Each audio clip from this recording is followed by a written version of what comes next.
C'est un véritable scandale, mais personne n'en parle. Donc je vous rappelle la situation. Vous avez la gauche qui en a marre de se faire débunker sur Twitter, qui décide de quitter Twitter, mais comme ce sont des influx voleurs, ils ont peur de perdre une partie de leur rente électorale, parce que vous savez comment ça marche, hein. Un politicien, il accumule du capital social avec vos impôts, il peut se le permettre parce qu'il est payé 7000 € à rien faire, donc il a du temps pour créer du contenu sur ses réseaux sociaux, et s'ajoute à ça le fait qu'il y a tout un tas de médias payés par vos impôts qui, dès qu'ils font un tweet, dès qu'ils ouvrent la bouche, dès qu'ils disent une nouvelle idiotie ou dès qu'ils sortent un nouveau livre qu'ils n'ont même pas écrit, vont s'agiter en disant que c'est hyper important, et donc vous allez avoir l'interview de tel politicien de gauche sur France Inter, sur France Culture, des dépêches dans Libération, dans les journaux payés par vos impôts, etc.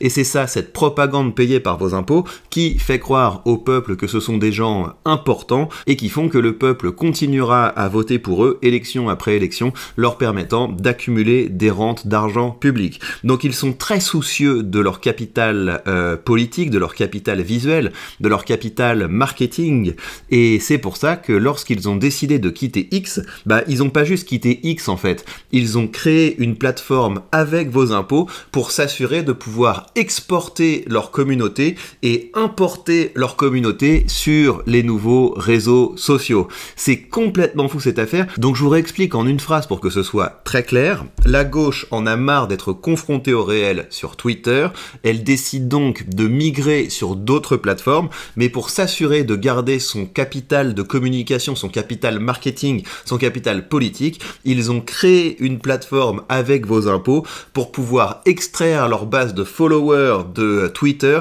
et pour pouvoir l'exporter sur les nouveaux réseaux où ils vont arriver. Est-ce que vous réalisez ce qui est en train de se passer? Donc première chose, vous avez la presse qui accourt parce que Sandrine Rousseau annonce son départ de X.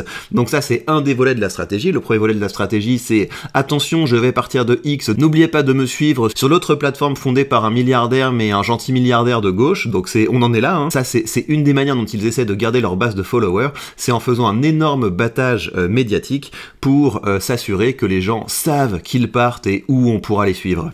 Je voulais avoir une réaction sur le courrier que vous avez envoyé aux députés du NFP, les invitant à quitter le réseau social X. Est-ce que vous avez reçu des réponses positives?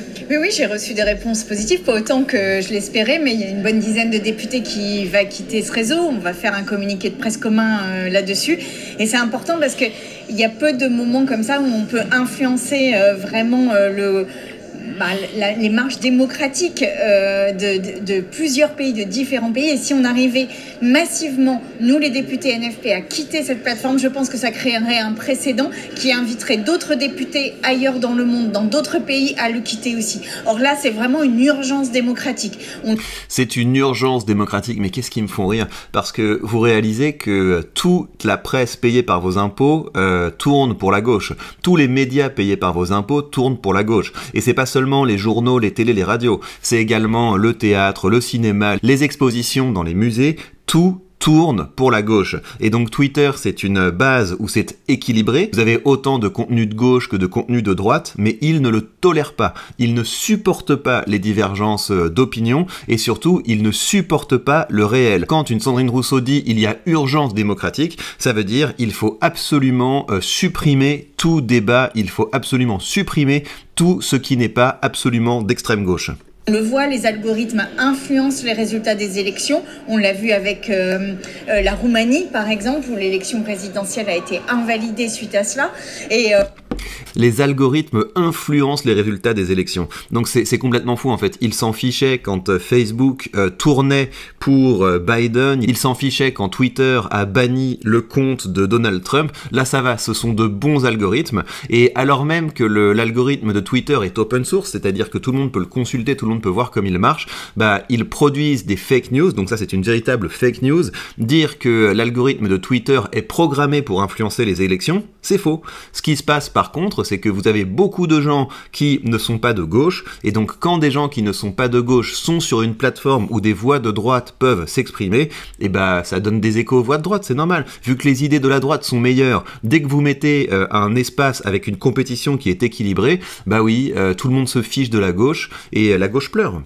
Maintenant, les fake news sont tellement bien faites d'une certaine manière qu'il est extrêmement difficile de faire la distinction entre des informations réelles et des informations falsifiées.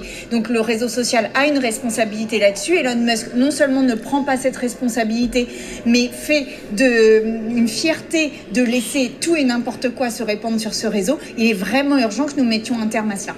Donc tout ça, c'est que des fake news en fait. Elle a menti. Essayez de dire des choses interdites sur Twitter, vous ne pouvez pas, votre contenu sera retiré. Et c'est très efficace comme modération, beaucoup plus efficace que sur d'autres réseaux sociaux.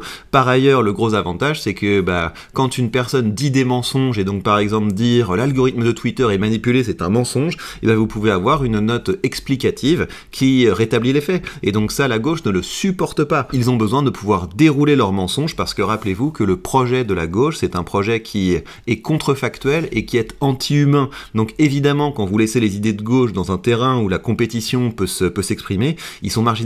Une date de retrait, Yannick Jadot voudrait se retirer le 20 janvier, est-ce que vous avez une date? Le 20 janvier, c'est un appel fait par Hello Kit X, qui est un mouvement citoyen. Un mouvement citoyen. Donc ça aussi, c'est une fake news. On va voir ce qu'est ce mouvement citoyen en question juste après. On va la laisser finir et puis après, on va aller regarder un petit peu où va notre argent. Donc le 20 janvier, nous serons nombreux à partir. Moi, je partirai officiellement le 20 janvier aussi. Pour l'instant, je ne tweete plus beaucoup, mais le 20 janvier, on part tous ensemble. On part tous ensemble avec les 10 députés et les gens qui auront été assez bêtes pour les croire. Alors, qu'est-ce donc qu'Hello Kit X? Hello Kit X, c'est une plateforme. Vous voyez, une plateforme qui permet d'archiver ces données, de créer un compte sur Mastodon ou Blue Sky, donc sans aucun problème, sans pression. On fait la promotion d'autres réseaux sociaux dirigés par des milliardaires de gauche avec un énorme biais en faveur des idées de gauche, parce que, encore une fois, sur Twitter, vous avez une compétition entre les idées. Sur ces réseaux sociaux, seules les pensées de gauche peuvent survivre. Je migre mes données vers la plateforme du CNRS. Tiens, que fait le CNRS ici? Et c'est à partir de là qu'on entre dans un terrier qui est absolument magnifique. Cette initiative Hello Kit X, comprenez que ce sont des chercheurs, notamment des mathématiciens du CNRS, qui, au lieu de consacrer leur temps à essayer de créer des choses qui vont être utiles à la France, ils utilisent notre argent pour créer des outils au service de leur idéologie. Et c'est là que vous comprenez comment fonctionne la gauche en France. La solidarité en France, c'est un impôt sur les gens de droite pour financer l'idéologie de gauche. C'est comme ça que ça marche. Donc dites-vous que pendant que vous bossez, vos impôts sont prélevés pour permettre à des militants de gauche déguisés en chercheurs du CNRS de pouvoir se créer leur petit safe space. Donc c'est tout à fait affligeant cette histoire. Donc vous voyez ici, c'est confirmé, des chercheurs du CNRS, donc des gens qui sont payés par votre argent, ont développé une application qui aide les utilisateurs de X à migrer vers d'autres réseaux sociaux sans perdre leur contact. Donc c'est ce que je vous disais, la gauche finance avec vos impôts un outil qui leur permet de pouvoir partir de X en gardant leur capital social. Ils nous présentent ensuite tout un tas de clients qui ont utilisé cette application. Ces utilisateurs ont eu recours à une application développée par le Centre national de la recherche scientifique, Hello Kit X. Beaucoup d'utilisateurs sont captifs de leur audience sur X, explique à l'AFP. David Chavalaria, on va voir un petit peu qui est ce personnage ensuite, mathématicien du CNRS à l'origine du contexte. Certains n'arrivent pas à se décider à partir de peur de perdre leur source ou leur public. Faciliter un processus complexe. C'est pour les accompagner qu'il a développé Hello Kit X avec une équipe de 30 personnes. Donc réalisez le délire. Réalisez que les mecs, c'est un peu comme si c'était des entrepreneurs, c'est-à-dire il y a un problème, les gens ne peuvent pas quitter X parce qu'ils ont peur de perdre leur contact, mais face à un problème, nous allons développer une solution. Donc c'est un petit peu une réflexion d'entrepreneur, sauf que c'est des entrepreneurs idéologiques, à savoir on s'en fiche en fait du réel. Ce qui est important pour nous, c'est de permettre de conserver le safe space à la gauche. Ça, c'est la première différence avec un entrepreneur qui est plutôt consacré à l'utilité, à l'efficacité qu'à l'idéologie. Et l'autre différence, c'est que les outils qu'ils développent, ils le font avec vos impôts. Une équipe de 30 personnes, de 30 chercheurs, donc probablement du CNRS, qui sur leur temps de travail ont développé des outils pour permettre l'exode de la gauche, pour permettre à la gauche de conserver son safe space. On va écouter maintenant ce David, je pense que c'est intéressant. Je vous rappelle, chercheur du CNRS, mais c'est un chercheur du CNRS qui publie des livres qui sont des livres livre idéologique. Donc regardez là, c'est un mathématicien. Et donc le mathématicien publie un livre minuit moins 10 à l'horloge de Poutine, ok? Moi je suis pas fan de Poutine, hein, mais je suis capable de reconnaître ce qu'est de la propagande et ce qui est pas de la propagande. Et donc un ouvrage où il explique que c'est à cause de Poutine que le Rassemblement national a eu autant de voix suite à la dissolution de l'Assemblée nationale. Très bien. Et du coup c'est la faute de qui? Le Front républicain, tu vois, c'est ça. C'est d'un côté t'as le méchant Poutine qui nous fait voter pour le Front national, puis de l'autre côté t'as tous les médias de propagande payés par nos impôts qui ont fait voter pour le Front républicain.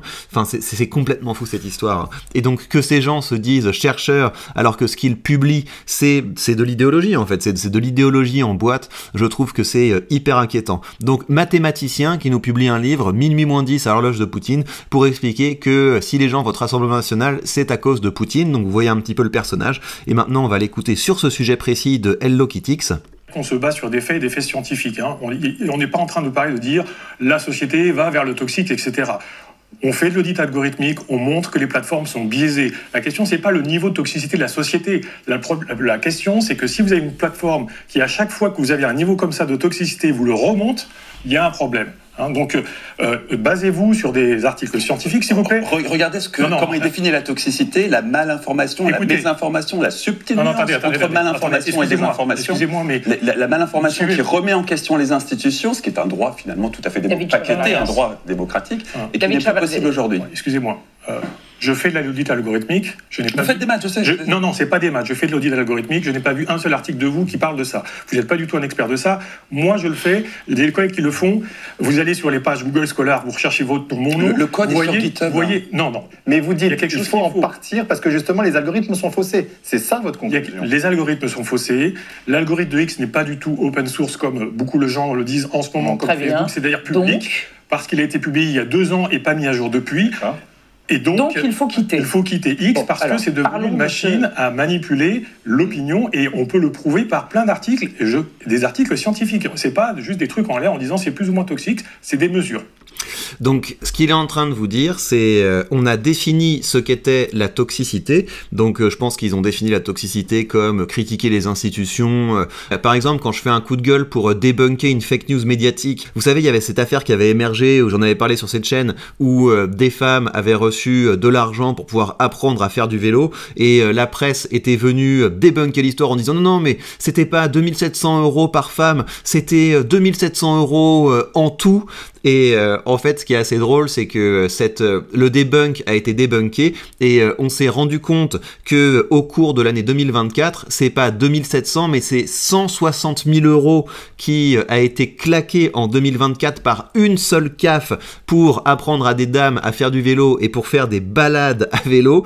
Et donc moi, quand je fais un coup de gueule comme ça, j'imagine que ce serait classé selon la méthode du grand mathématicien comme quelque chose de toxique. Donc réalisez que quand une personne comme ça vous dit on fait des études scientifiques, on prend des mesures, au-delà du fait qu'ils balancent des fake news sur le fait que l'algorithme de X ne serait pas open source, ce que font ces gens-là, c'est qu'ils créent une méthode ad hoc, c'est-à-dire on va créer un concept de toxicité. Toxicité, en gros, c'est tout ce qui n'est pas de gauche, et une fois qu'on a fait ça, et ben on analyse les réseaux sociaux, et ça permet de dire oulala, il y a un peu de droite sur ce réseau social, donc c'est hyper toxique. Donc j'imagine que selon leurs mesures, Blue Sky, qui est un réseau complètement de gauche, n'est pas toxique, alors que pour moi c'est le comble de la toxicité, mais c'est subjectif. Et c'est pour ça que les mathématiciens devraient faire des maths au lieu de faire de la vieille socio, de la vieille science sociale éclatée au sol. Et il a l'air absolument antipathique, hein. C'est-à-dire que dès qu'on lui oppose des faits, il coupe la parole aux gens en disant non mais moi je suis un vrai chercheur, regardez, moi je suis au CNRS.